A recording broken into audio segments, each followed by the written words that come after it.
இந்த படத்துல எஸ்.ஜே. சூர்யா மட்டும் இல்லனா இந்த படம்லாம் ஓடியே இருக்காது அப்படிங்கிற மாதிரியான சில படங்களை தான் இந்த வீடியோல பார்க்க போறோம். நம்ம லிஸ்ட்ல 4வதா இருக்கிறது இறைவி. என்ன பொறுத்த வரைக்கும் இறைவி படம் கார்த்திக் சுப்புராஜோட ஒரு தரமான படம் அப்படின்னே சொல்லுவேன். இந்த படம் பெரும்பாலான மக்களுக்கு ரீச் ஆனதுக்கு முக்கியமான காரணம் எஸ்.ஜே. சூர்யா. எஸ்.ஜே. சூர்யா அவர்களுடைய கிளைமேக்ஸ் ஒன் டேக் அந்த பர்ஃபார்மன்ஸ் இருக்கு இல்லையா, அந்த பர்ஃபார்மன்ஸ் தான் டப் ஸ்மாஷ் டிக்டாக்ல ஆரம்பிச்சு எல்லாரும் ரிப்பீட்டடா ரீக்ரியேட் பண்ணி போட்ட ஒரு பர்ஃபார்மன்ஸ் அப்படின்னு சொல்லலாம். அந்த பர்ஃபார்மன்ஸ் தான் எஸ்.ஜே. சூர்யா அவர்களையே ஒரு நல்ல நடிகன் அப்படிங்கிற பேர் வாங்க வச்சது. அந்த படத்துக்கும் ஒரு மிகப்பெரிய விளம்பரமா அமைஞ்சது எஸ்.ஜே. சூர்யா அவர்களுடைய அந்த பர்ஃபார்மன்ஸ் தான்.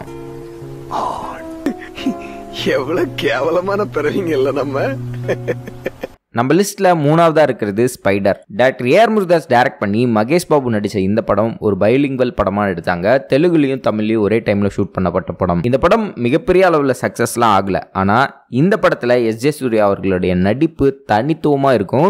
இன்னைக்கும் மீம் டெம்ப்ளேட்ல கூட யூஸ் பண்ணக்கூடிய அளவுக்கு பயங்கரமா பர்ஃபார்ம் பண்ணியிருப்பாரு. ஹாலிவுட்ல ஹீத் லெட்ஜர் அப்படிங்கிற ஆக்டருடைய அந்த பாடி லாங்குவேஜை அப்படியே அடாப்ட் பண்ணி அந்த வில்லனிக் கேரக்டர் பண்ணியிருப்பாரு.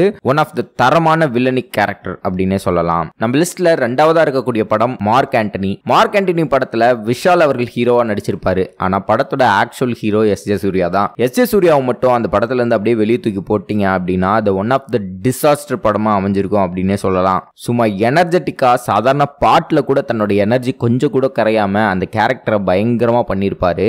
நம்ம லிஸ்ட்ல ஃபர்ஸ்ட்ல இருக்கிறது மாநாடு. எஸ்.ஜே. சூர்யா இல்லனா மாநாடு ஓடி இருக்காது அப்படின்னு சொல்ல வரையா அப்படின்னு கேட்காதீங்க. மாநாடு ஒரு சூப்பரான படம், செம்மையான ஸ்கிரீன் பிளே பண்ணப்பட்ட ஒரு படம். வெங்கட் பிரபு அவர்களுடைய படங்கள்லயே ஒன் ஆஃப் த பெஸ்ட் படம் அப்படின்னே சொல்லலாம். ஆனா எஸ்.ஜே. சூர்யாவை மட்டும் இந்த படத்துல இருந்து அப்படியே எடுத்துட்டீங்கன்னா இது ஒரு ஆவரேஜான படம் அப்படின்னு பேர் வாங்குறதுக்கு எல்லா வாய்ப்புகளும் இருந்திருக்கும். கிட்டத்தட்ட படத்துல திரும்ப திரும்ப ஒரே சீனை தான் பார்க்க போறோம். அப்படி இருக்கும்போது ஒரு என்டர்டைனிங்கான ஒரு வில்லன் தேவைப்பட்டாரு. அப்படிப்பட்ட வில்லனா எஸ்.ஜே. சூர்யா செம்மையா பர்ஃபார்ம் பண்ணிருப்பாரு. அவர் மட்டும் இந்த படத்துல இல்ல அப்படின்னா கண்டிப்பா ஒரு போரிங்கான படமா இருக்கிறதுக்கான எல்லா வாய்ப்புகளும் இருந்தது.